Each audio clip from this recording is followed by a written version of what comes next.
Ezekiel പ്രവാചകന്റെ പുസ്തകത്തിൽ നിന്നുള്ള വായന 18-ാം അധ്യായം 1 മുതൽ 32 വരെയുള്ള തിരുവചനങ്ങൾ.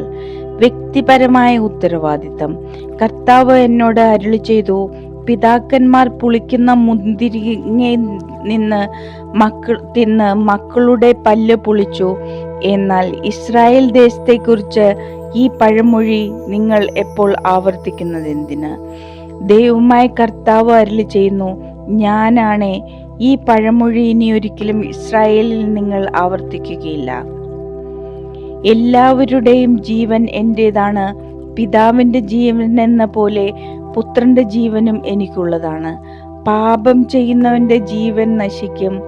ഒരുവൻ നീതിമാനും നീതിയും ന്യായവും അനുസരിച്ച് പ്രവർത്തിക്കുന്നവനും ആണെന്നിരിക്കട്ടെ. അവൻ പൂജാഗിരികളിൽ വെച്ച് ഭക്ഷിക്കുകയോ ഇസ്രായേലിലെ വിഗ്രഹങ്ങളുടെ നേർക്ക് കണ്ണുകൾ ഉയർത്തുകയോ ചെയ്യുന്നില്ല. അവൻ അയൽവാസിയുടെ ഭാര്യയെ മലിനപ്പെടുത്തുകയോ ആർത്തവ സമയത്ത് സ്ത്രീയെ സമീപിക്കുകയോ ചെയ്യുന്നില്ല. അവൻ ആരെയും പീഡിപ്പിക്കുന്നില്ല. കടക്കാരന് പണയ വസ്തു തിരികെ നൽകുന്നു.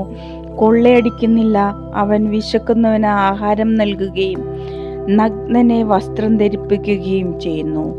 അവൻ പലിശ വാങ്ങുകയോ ലാഭമെടുക്കുകയോ ചെയ്യുന്നില്ല. അകൃത്യങ്ങൾ ചെയ്യുന്നില്ല. മനുഷ്യർ തമ്മിലുള്ള തർക്കത്തിൽ സത്യമനുസരിച്ച് തീർപ്പ് കൽപ്പിക്കുന്നു. അവൻ എൻ്റെ കൽപ്പനകൾ അനുസരിക്കുകയും പ്രമാണങ്ങൾ വിശ്വസ്തയോടെ പാലിക്കുകയും ചെയ്യുന്നു. അവനാണ് നീതിമാൻ.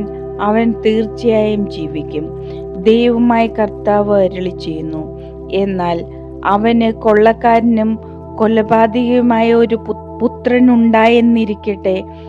അവൻ തൻ്റെ പിതാവ് ചെയ്തിട്ടില്ലാത്ത തിന്മകൾ ചെയ്തു. പൂജാഗിരികളിൽ വെച്ച് ഭക്ഷിക്കുകയും അയൽവാസിയുടെ ഭാര്യയെ മലിനപ്പെടുത്തുകയും ചെയ്യുന്നുവെന്നിരിക്കട്ടെ. അവൻ ദരിദ്രരെയും അഗതികളെയും പീഡിപ്പിക്കുകയും കൊള്ള ചെയ്യുകയും പണയവസ്തു തിരിച്ചു കൊടുക്കാതിരിക്കുകയും വിഗ്രഹങ്ങളുടെ നേരെ കണ്ണുയർത്തുകയും മ്ലേച്ഛതകൾ വർദ്ധിക്കുകയും ചെയ്തേക്കാം. അവൻ പലിശ വാങ്ങുകയും ലാഭമെടുക്കുകയും ചെയ്യുന്നവനായിരിക്കാം. അങ്ങനെയെങ്കിൽ അവൻ ജീവിക്കുമോ? ഇല്ല. ഈ മ്ലേച്ഛതകളൊക്കെ പ്രവർത്തിച്ചത് കൊണ്ട് അവൻ തീർച്ചയായും മരിക്കും. അവന്റെ രക്തം അവന്റെ മേൽ തന്നെ പതിക്കും. എന്നാൽ ഈ മനുഷ്യന് ഒരു പുത്രൻ ജനിക്കുകയും അവൻ തൻ്റെ പിതാവിന്റെ പാപം കണ്ട് ഭയപ്പെട്ട് അതുപോലെ പ്രവർത്തിക്കാതിരിക്കുകയും ചെയ്യുന്നുവെന്നിരിക്കട്ടെ.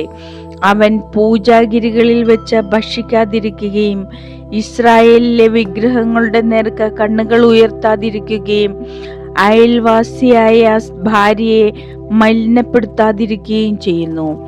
അവൻ ആർക്കും ദ്രോഹം ചെയ്യുന്നില്ല. പണയം തിരിച്ചു കൊടുക്കുന്നു. കൊള്ള ചെയ്യുന്നില്ല. അവൻ വിശക്കുന്നവന് തൻ്റെ ആഹാരം കൊടുക്കുകയും നഗ്നനെ വസ്ത്രം ധരിപ്പിക്കുകയും ചെയ്യുന്നു. അവൻ അകൃത്യം പ്രവർത്തിക്കുന്നില്ല. അവൻ പലിശ വാങ്ങുകയോ ലാഭമെടുക്കുകയോ ചെയ്യുന്നില്ല. എൻ്റെ കൽപ്പനകൾ പാലിക്കുകയും പ്രമാണങ്ങൾ അനുസരിച്ച് പ്രവർത്തിക്കുകയും ചെയ്യുന്നു. അങ്ങനെയെങ്കിൽ അവൻ തൻ്റെ പിതാവിന്റെ അകൃത്യങ്ങൾ മൂലം മരിക്കുകയില്ല. അവൻ തീർച്ചയായും ജീവിക്കും. അവന്റെ പിതാവാകട്ടെ കവർച്ച നടത്തുകയും സഹോദരനെ കൊള്ളയടിക്കുകയും സ്വജനങ്ങളുടെ ഇടയിൽ തിന്മ പ്രവർത്തിക്കുകയും ചെയ്തതുകൊണ്ട് തൻ്റെ അകൃത്യങ്ങൾ നിമിത്തം മരിക്കും. പിതാവിന്റെ ദുഷ്ടതകൾക്കുള്ള ശിക്ഷ പുത്രൻ അനുഭവിക്കാത്തതെന്ത് എന്ന് നിങ്ങൾ ചോദിച്ചേക്കാം.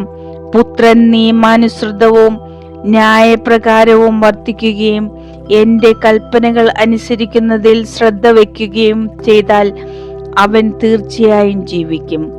പാപം ചെയ്യുന്നവൻ മാത്രമായിരിക്കും മരിക്കുക. പുത്രൻ പിതാവിന്റെ തിന്മകൾക്ക് വേണ്ടിയോ പിതാവ് പുത്രന്റെ തിന്മകൾക്ക് വേണ്ടിയോ ശിക്ഷിക്കപ്പെടുകയില്ല. നീതിമാൻ തന്റെ നീതിയുടെ ഫലവും ദുഷ്ടൻ തന്റെ ദുഷ്ടതയുടെ ഫലവും അനുഭവിക്കും. എന്നാൽ ദുഷ്ടൻ താൻ ചെയ്ത പാപങ്ങളിൽ നിന്നെല്ലാം പിന്തിരിയുകയും എൻ്റെ കൽപ്പനകൾ അനുസരിക്കുകയും നീതിയും ന്യായവും പ്രവർത്തിക്കുകയും ചെയ്താൽ അവൻ തീർച്ചയായും ജീവിക്കും. മരിക്കുകയില്ല. അവൻ ചെയ്തിട്ടുള്ള അതിക്രമങ്ങൾ അവനെതിരായി പരിഗണിക്കുകയില്ല. അവൻ പ്രവർത്തിച്ചിട്ടുള്ള നീതിയെ പ്രതി അവൻ ജീവിക്കും. ദൈവമായ കർത്താവ് ചോദിക്കുന്നു, ദുഷ്ടന്റെ മരണത്തിൽ എനിക്ക് സന്തോഷമുണ്ടോ? അവൻ ദുർമാർഗത്തിൽ നിന്ന് പിന്തിരിയുകയും ജീവിക്കുകയും ചെയ്യണമെന്നല്ലേ എന്റെ ആഗ്രഹം. നീതിമാൻ നീതിയുടെ പാതയിൽ നിന്ന് വ്യതിചലിച്ച് തിന്മ പ്രവർത്തിക്കുകയും ദുഷ്ടൻ പ്രവർത്തിക്കുന്ന മ്ലേച്ഛതകൾ തന്നെ ആവർത്തിക്കുകയും ചെയ്താൽ അവൻ ജീവിക്കുമോ? അവൻ ചെയ്തിട്ടുള്ള നീതിപൂർവകമായ പ്രവൃത്തികളൊന്നും പരിഗണിക്കപ്പെടുകയില്ല. അവന്റെ വിശ്വസ്തതയും പാപവും മൂലം അവൻ മരിക്കും. എന്നിട്ടും കർത്താവിന്റെ വഴി നീതിപൂർവകമല്ല എന്ന് നിങ്ങൾ പറയുന്നു. ഇസ്രായേൽ ഭവനമേ, കേൾക്കുക. എന്റെ വഴി നീതിപൂർവകമല്ലേ? നിങ്ങളുടെ വഴികളല്ലേ നീതിക്ക് നിരക്കാത്തത്? നീതിമാൻ തന്റെ നീതിമാർഗം വെടിഞ്ഞു തിന്മ പ്രവർത്തിച്ചാൽ ആ തിന്മകൾ നിമിത്തം അവൻ മരിക്കും. അവൻ ചെയ്ത അകൃത്യങ്ങൾ നിമിത്തം അവൻ മരിക്കും. ദുഷ്ടൻ താൻ പ്രവർത്തിച്ചിരുന്ന തിന്മയിൽ നിന്ന് പിന്തിരിഞ്ഞ് നീതിയും ന്യായവും പാലിച്ചാൽ അവൻ തന്റെ ജീവൻ രക്ഷിക്കും.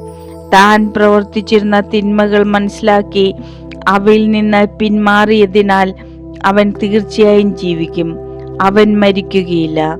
എന്നിട്ടും കർത്താവിന്റെ വഴികൾ നീതിപൂർവകമല്ല എന്ന് ഇസ്രായേൽ ഭവനം പറയുന്നു. ഇസ്രായേൽ ഭവനമേ, എന്റെ വഴികൾ നീതിപൂർവകമല്ലേ? നിങ്ങളുടെ മാർഗങ്ങളല്ലേ നീതിരഹിതം? ദൈവമായ കർത്താവ് അരുളി ചെയ്യുന്നു, ഇസ്രായേൽ ഭവനമേ, ഓരോരുത്തരെയും താങ്കളുടെ പ്രവൃത്തികൾക്കനുസൃതമായി ഞാൻ വിധിക്കും. തിന്മ നിങ്ങളെ നശിപ്പിക്കാതിരിക്കാൻ പശ്ചാത്തപിച്ച് എല്ലാ അതിക്രമങ്ങളിലും നിന്ന് പിന്തിരിയുവിൻ. എനിക്കെതിരായി നിങ്ങൾ ചെയ്ത അതിക്രമങ്ങൾ ഉപേക്ഷിക്കുവിൻ. ഒരു പുതിയ ഹൃദയവും പുതിയ ചൈതന്യവും നേടുവിൻ. ഇസ്രായേൽ ഭവനമേ, നിങ്ങൾ എന്തിന് മരിക്കണം? ദൈവമായ കർത്താവ് അരുളി ചെയ്യുന്നു, ആരുടെയും മരണത്തിൽ ഞാൻ സന്തോഷിക്കുന്നില്ല. നിങ്ങൾ പശ്ചാത്തപിക്കുകയും ജീവിക്കുകയും ചെയ്യുവിൻ.